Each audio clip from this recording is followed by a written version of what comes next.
నిన్నటి నుంచి కడపలో వెలిసినటువంటి ఒక ఫ్లెక్స్ గురించి సోషల్ మీడియాలో చర్చ జరుగుతోంది. నార్మల్గా ఫ్లెక్స్లు పెడుతుంటారులే, దాని గురించి పెద్ద ఏముంటుందిలే అని చెప్పి నేను అనుకున్నాను. కానీ విపరీతమైనటువంటి చర్చ జరుగుతున్నటువంటి క్రమంలో ఏముంది అసలు ఈ ఫ్లెక్స్లో అని చూస్తే నిజంగా అందులో అద్భుతమైనటువంటి పాయింట్స్ ఉన్నాయి. ఇది రాష్ట్ర ప్రజల యొక్క అభిప్రాయాలను ఆ ఫ్లెక్సీలో పెట్టినట్టుగా నాకైతే అనిపించింది. పైగా ఇప్పుడు రాష్ట్రంలో ఉన్నటువంటి పరిస్థితుల దృష్ట్యా కూటమి సర్కార్ని ఎవరైనా ప్రశ్నించినా, వాళ్ళని ప్రశ్నించకుండా జగన్మోహన్ రెడ్డిని ఎవరైనా పొగిడినా, వాళ్ళకి సపోర్ట్ చేసినా వాళ్ళు ఏదో కేసు పెట్టి ఇచ్చే ప్రయత్నం చేస్తూ ఉన్నారు, మనం చూస్తూ ఉన్నాం. అయితే కడపలో ఈ పాయింట్స్తో ఆ ఫ్లెక్స్ అక్కడ పెట్టడం నిజంగా ఆ పెట్టినటువంటి వ్యక్తి ఎవరో కానీ ఆ వ్యక్తి ధైర్యానికి యాడ్సప్ చెప్పొచ్చు. నాకు తెలిసి రేపో మాపో ఆ పక్కనటువంటి సీసీ కెమెరాలని పరిశీలించి ఈ ఫ్లెక్స్ పెట్టింది ఎవరు, ఈ ఫ్లెక్స్ పెట్టడం ద్వారా వేరే వాళ్ళ మనోభావాలు దెబ్బతిన్నాయని చెప్పి ఆ వ్యక్తి మీద కేసు పెట్టినా పెడతారు. అయితే ఈ ఫ్లెక్స్లో ఉన్నటువంటి అంశాలు ఏంటి అనేది చూద్దాం. ఈ లెక్కలు రాజ్యసభలో వైవి సుబ్బారెడ్డి అన్న అడిగిన ప్రశ్నకు పెద్ద కేంద్ర ఆర్థిక సహాయ కార్యదర్శి పంకజ్ చౌదరి గారు సమాధానం చెప్పుండారు.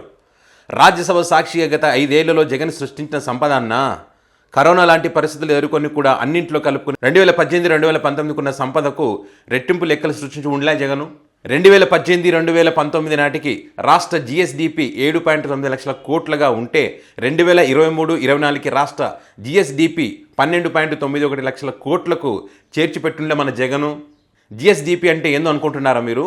ఒక దేశ ఆర్థిక వృద్ధికి రాష్ట్రం యొక్క పాత్ర, అంటే దేశ అభివృద్ధికి రాష్ట్రం సంపాదించే దుడ్లన్నా సంపద సృష్టించడం అంటే ఇదే కదా మరి అని ఆయన పెట్టాడు. లాస్ట్ ఏం పెట్టాడంటే, ఓ నో, ఈ పార్టీకి నాకు ఏం సంబంధం లే, ఏదో ఫ్రెండ్షిప్ కొద్ది చేస్తూ ఉండ అంతే. ఇది లాస్ట్ పెట్టినటువంటి లైన్. అంటే చంద్రబాబు నాయుడు గారు గతంలో ముఖ్యమంత్రిగా ఉన్నప్పుడు జిఎస్డిపి ఎట్లా ఉంది, జగన్మోహన్ రెడ్డి ముఖ్యమంత్రి అయినప్పుడు జిఎస్డిపి ఎట్లా ఉంది, సో ఈ అంశాలన్నింటికి సంబంధించి రాష్ట్ర ఆర్థిక సహాయ కార్యదర్శి చెప్పినటువంటి విషయాలు, వైవి సుబ్బారెడ్డి అడిగినటువంటి ప్రశ్నలకు ఏ రకమైనటువంటి సమాధానం చెప్పారని దానికి సంబంధించి క్లియర్గా ఇక్కడ పెట్టడం జరిగింది. ఈ అంశాలకు సంబంధించి జగన్మోహన్ రెడ్డి కానీ వాళ్ళ పార్టీ కానీ ఎక్కడ కూడా చెప్పుకోలేదు.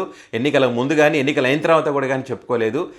అయినా కూడా చెప్పాల్సిన బాధ్యత ఉందని చెప్పి ఈ వ్యక్తి ఈ పార్టీకి నాకేం సంబంధం లేదు కానీ ఈ చెప్పాలని ఫ్రెండ్షిప్ కొద్ది ఏదో చెప్తా ఉన్నా అని చెప్పి ఆ వ్యక్తి పెట్టినటువంటి ఫ్లెక్స్ పెద్ద ఎత్తున చర్చకు దారి తీసింది. ఫుల్ ట్రెండింగ్లో కూడా ఉంది.